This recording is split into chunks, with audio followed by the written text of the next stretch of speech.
DeepSeek aurait dévoilé sur GitHub son futur modèle phare, très imposant. JPU a lancé un modèle Mo à long contexte pour le codage et le raisonnement. Le Japon a dévoilé une intelligence artificielle qui analyse les émotions via les signaux corporels et des recherches récentes ont présenté un programmeur compétitif apprenant en exécutant du code et sanctionné en cas d'échec. Très bien, commençons par l'histoire la plus suspecte de la semaine. DeepSeek.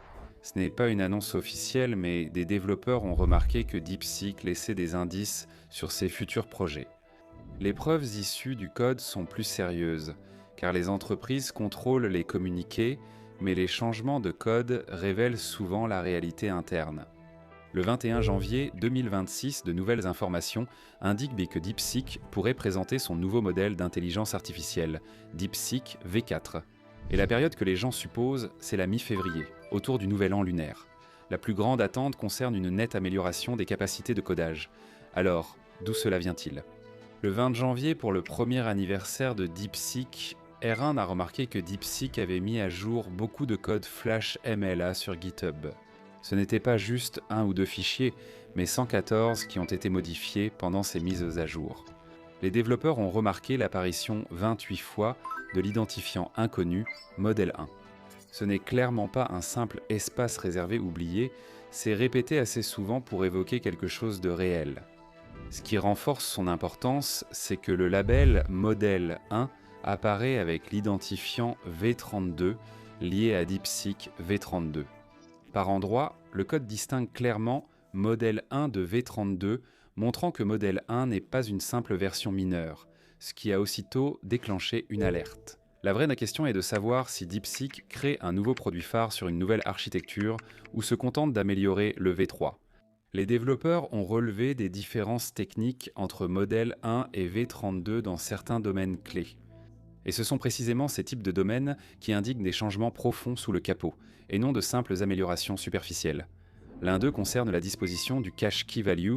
Le cache key value est la mémoire qui rend l'inférence des transformers efficace, permettant au modèle de garder le contexte sans tout retraiter. Si DeepSeek change la disposition du cache key value, cela indique une refonte du stockage et de la récupération des données lors de la génération. Ceci concerne souvent la performance, l'efficacité mémoire et la vitesse, surtout sur de longs contextes. Le second point porte sur la gestion de la parcimonie. Des différences dans la gestion de la parcimonie indiquent bien souvent des techniques d'optimisation du calcul. La parcimonie en intelligence artificielle implique que tout n'a pas à être actif en permanence. On peut sauter des étapes, calculer plus vite et garder une qualité élevée si c'est bien fait. Troisième point, prise en charge du décodage FP8. Le FP8 vise à optimiser les performances, réduire la mémoire, augmenter le débit et faciliter l'utilisation de grands modèles avec un système adapté au décodage FP8. Cela prouve que ce modèle vise l'efficacité à grande échelle, pas seulement l'intelligence brute. En combinant la refonte du KV cache, la parcimonie et le décodage FP8. Cela ressemble moins à DeepSeek V33 et plus à DeepSeek développant quelque chose de structurellement nouveau, en phase avec sa récente orientation de recherche. DeepSeek a précédemment publié 2 articles techniques, l'un sur une nouvelle méthode d'entraînement appelée connexion hiérarchique modifiée ou connexion hiérarchique modifiée, et un autre sur un module de mémoire d'intelligence artificielle inspiré de la biologie appelé NGRAM. Certains pensent que V4 pourrait être le premier modèle phare de DeepSeek à intégrer ces axes de recherche. Nouvelle structure d'entraînement via connexion hiérarchique modifiée et mémoire via NGRAM, rendant crédibles les rumeurs d'une architecture repensée. On ne publie pas ce type de recherche sans intention de les déployer dans un système réel. DeepSeek n'a rien confirmé officiellement. Le code annonce clairement une nouveauté en préparation. Si la rumeur d'une sortie au nouvel an lunaire mi-février était vraie, cela signifie que la sortie est imminente, déjà en phase finale. Nous couvrons les avancées majeures de l'intelligence artificielle, mais le vrai changement vient des outils utilisables. L'intelligence artificielle 3D évolue vite et la plupart des outils sont prometteurs. Tant que vous ne faites pas pivoter le modèle et qu'il ne s'effondre pas, il reste stable. Il s'agit de Item 3D sponsor de la vidéo d'aujourd'hui. Item. 3D2 crée des textures qui s'intègrent à la structure, donnant des détails fusionnés à la géométrie et non simplement appliqués. Il remplit les zones invisibles comme dessous et intérieur et réduit l'éclairage intégré pour des matériaux plus propres et homogènes. Parfait pour le Physically Based Rendering et l'impression 3D, un mode portrait conserve la netteté des détails des personnages. Item 3D2 est conçu pour des workflows réels, des assets de jeu, des concepts produits, du prototypage et l'impression 3D où la qualité finale compte. Vous pouvez l'essayer gratuitement grâce au test et au lien dans la description. Très bien, revenons à la vidéo. Maintenant, juste après ça, on retourne en Chine. Cette fois, il ne s'agit pas de rumeurs. Zipu AI lance vraiment un nouveau modèle.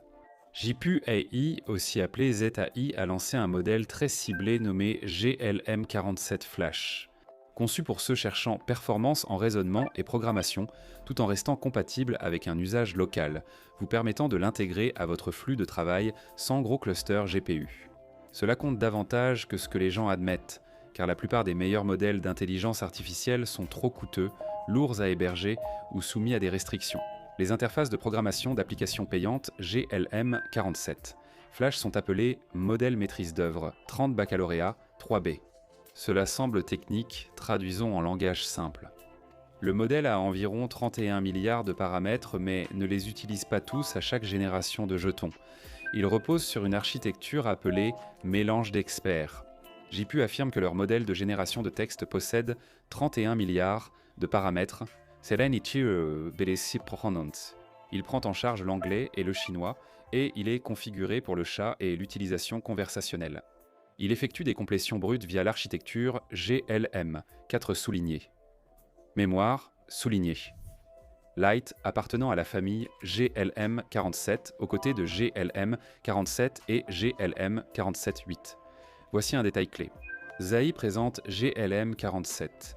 Flash comme une alternative légère voire gratuite à leur modèle complet GLM47, en se concentrant sur des tâches sérieuses comme la programmation, le raisonnement et les flux de travail des agents. En d'autres termes, c'est destiné aux personnes qui ne peuvent pas déployer un modèle de la classe 358B, mais qui veulent quand même quelque chose qui joue dans la même catégorie moderne. Ce modèle est pertinent principalement pour sa capacité de contexte. GLM47. Flash gère 128 000 jetons. Il utilise une interface standard et un modèle de chat, facilitant son intégration dans les outils d'intelligence artificielle sans réécrire toute la chaîne de traitement. Les benchmarks sont importants car chaque modèle se dit exceptionnel. Donc, ZAI compare GLM47. Flash a d'autres modèles de la même catégorie comme Ken 330 Baccalauréat, 3B Thinking 257 et GPTOSS 20B. Ils disent que GLM47 Flash domine ou reste compétitif dans les benchmarks de mathématiques, raisonnement, tâches à long terme et tests d'agents de codage. Pour la plupart des tâches, les paramètres par défaut sont température 10 stop, P 0,95 et 130 et 1072 nouveaux tokens max.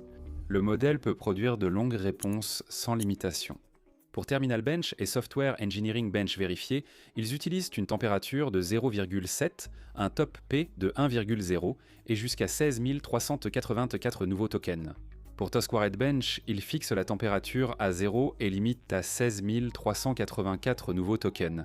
En gros, si la tâche nécessite de la précision et une utilisation stable des outils étape par étape, ils réduisent l'aléatoire. Ils conseillent aussi d'activer le mode de réflexion préservé pour les tâches d'agents à plusieurs tours, comme TAU, Squared Bench et Terminal Bench. L'idée est que le modèle conserve son raisonnement d'un tour à l'autre, essentiel pour créer des agents nécessitant de longues chaînes d'actions, de corrections et d'appels de fonctions. Et enfin, il souligne que GLM47 Flash prend en charge VLLMSG Lang et l'inférence basée sur les transformers. Un écosystème croissant de fine-tune et de quantification existe déjà, avec des conversions MLX sur Hugging Face. Voilà le mouvement de Zipu. Excellente capacité de codage, raisonnement, efficacité, mixture of experts, long contexte et déploiement réel. Passons à une recherche proche de la science-fiction, loin des modèles et rumeurs. Calcul des émotions. Des chercheurs japonais ont publié un cadre d'intelligence artificielle modélisant la formation des émotions, vu non comme un moteur magique, mais comme un processus computationnel lié au corps. Cette recherche est menée par le professeur adjoint Shihida du Nara Institute of Science and Technology, avec le professeur adjoint Kazuki Miyazawa et l'ex-étudiant en master Kazuki Tsurumaki de l'université d'Osaka. L'étude a été mise en ligne le 3 juillet 2025 et publiée dans Institute of Electrical and Electronics Engineers, Transactions on Effective Computing, volume 16, année 4, le 3 décembre 2025, Ce n'est pas un concept préliminaire, mais une recherche publiée fondée sur la théorie de l'émotion construite. Cette théorie dit que les émotions sont des concepts créés par le cerveau en temps réel et non de simples réactions câblées. En combinant les signaux corporels internes avec les informations sensorielles externes, les signaux internes sont l'interoception, comme le rythme cardiaque, et les signaux externes sont l'extéroception, comme ce que vous voyez ou entendez. Les chercheurs précisent que, malgré l'existence de telles théories, le processus computationnel à l'origine des concepts émotionnels reste peu étudié. Que font-ils alors ? Ils ont créé un modèle computationnel allocation de Dirichlet latente multimodale et multicouche basé sur une allocation de Dirichlet latente multimodale et multicouche. MLDA est un modèle génératif probabiliste qui identifie des motifs cachés à partir de la co-occurrence de différents types de données, sans étiquette explicite ni entraînement supervisé. Ceci est la peur, la joie ou la tristesse. Il apprend des motifs. Ils l'ont entraîné en utilisant des données non étiquetées, provenant de participants humains regardant du contenu suscitant des émotions, comme des images et des vidéos. Le système n'a pas été informé de l'émotion que chaque chose était censée représenter. Il a dû découvrir les catégories par lui-même. Ils ont recueilli de vraies données humaines. 29 participants ont visionné 60 images issues de l'International Affective Picture System, base de données standard en psychologie. Pendant que les participants observaient ces images, les chercheurs ont mesuré leur rythme cardiaque avec des capteurs et recueilli des descriptions verbales. Donc vous obtenez essentiellement 3 couches de données, l'entrée visuelle, la réponse physiologique et le langage. Ils ont comparé l'apprentissage du modèle avec les évaluations émotionnelles des participants et obtenu environ 75% d'accords, bien supérieurs au hasard. Ce qui suggère que les catégories d'émotions découvertes par le modèle correspondent fortement à la façon dont les gens vivent réellement les émotions. Et l'implication pratique ici est étonnamment importante. Ce type d'intelligence artificielle pourrait équiper des robots et assistants capables de reconnaître les émotions. Cela permettrait à l'intelligence artificielle de mieux répondre au contexte, en se basant sur les ressentis et non seulement sur ce qui est écrit. Ils ont indiqué que le modèle peut déduire des émotions difficiles à exprimer verbalement. Cela serait utile pour le soutien en santé mentale, la surveillance médicale et l'assistance liée aux troubles du développement ou à la démence. Ce n'est pas une intelligence artificielle qui ressent, mais qui comprend les schémas émotionnels.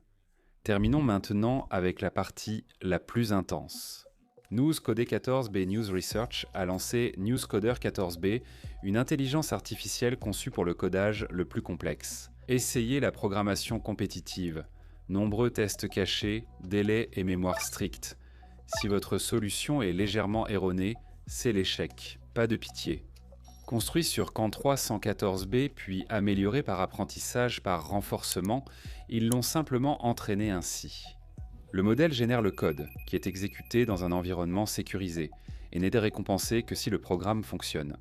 Il n'apprend pas à parler comme un programmeur, mais à gérer de vrais cas de test, ce que prouvent les résultats sur du code en direct. Bench V6 regroupant 454 problèmes de programmation et couvrant du 1er août 2, 1024 au 1er mai 2, 1025 NoScoder, 14b atteint 6787%. Réussir du premier coup et réussir du premier coup est la version la plus difficile de l'évaluation, car cela signifie que la première réponse donnée par le modèle doit être correcte. Un seul essai. Le modèle QUEN 314b atteint 6079% au même test. Cet entraînement l'a amélioré de 708 points de pourcentage, une progression majeure dans ce benchmark. Ils l'ont entraîné sur 24 000 problèmes de codage vérifiés en utilisant 48 GPU NVIDIA B200 pendant 4 jours. Ils l'ont publié sous licence Apache 2.0 sur Hugging Face, rendant son usage concret possible. Leur méthode d'entraînement est vraiment la plus intéressante, car elle diffère de l'entraînement intelligence artificielle classique. À chaque proposition du modèle, le code est exécuté. S'il réussit tous les tests cachés, il reçoit une récompense de +1. S'il échoue, prend plus de 15 secondes ou utilise plus de 4 Go de mémoire, il reçoit un malus de -1. C'est tout, simple et brutal. Pour faire cela, en toute sécurité, ils exécutent le code dans des conteneurs isolés en utilisant Modal, afin que rien ne puisse endommager le système. Et ils ont aussi optimisé leur façon de tester les choses, au lieu de perdre du temps à exécuter chaque test un par un. Ils priorisent d'abord les cas de test les plus difficiles, et si la solution échoue rapidement, ils s'arrêtent immédiatement. Cela rend toute la chaîne d'entraînement plus rapide et plus efficace du côté de l'entraînement. Ils ont testé l'apprentissage par renforcement GRPO comme base, puis 3 variantes d'objectifs, DAICPO, GSPO et GSPO. Pas besoin de retenir ces noms, l'essentiel est qu'ils ont testé différentes méthodes d'apprentissage pour voir ce qui marche le mieux. Avec une longueur de contexte très élevée de 81 920 jetons, Dapo obtient les meilleurs résultats avec 6787% de réussite à un, tandis que GSPO atteint 6626% et GSPO plus atteint 6652% à 40 960 jetons. Pour la longueur de contexte, ils atteignent environ 63%. Ils apprennent au modèle à gérer de longues instructions et étapes.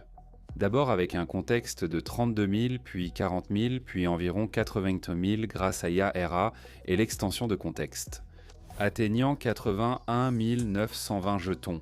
Autre point astucieux, si le modèle produit un texte trop long dépassant la fenêtre de contexte. Il ne le pénalise pas, il l'ignore en fixant son avantage à 0, empêchant ainsi le modèle d'apprendre des raccourcis pour éviter les pénalités. Voilà, c'est tout pour aujourd'hui. Si vous voulez plus d'avancées en intelligence artificielle comme celle-ci, abonnez-vous et laissez un like. Merci d'avoir regardé et on se retrouve dans la prochaine vidéo.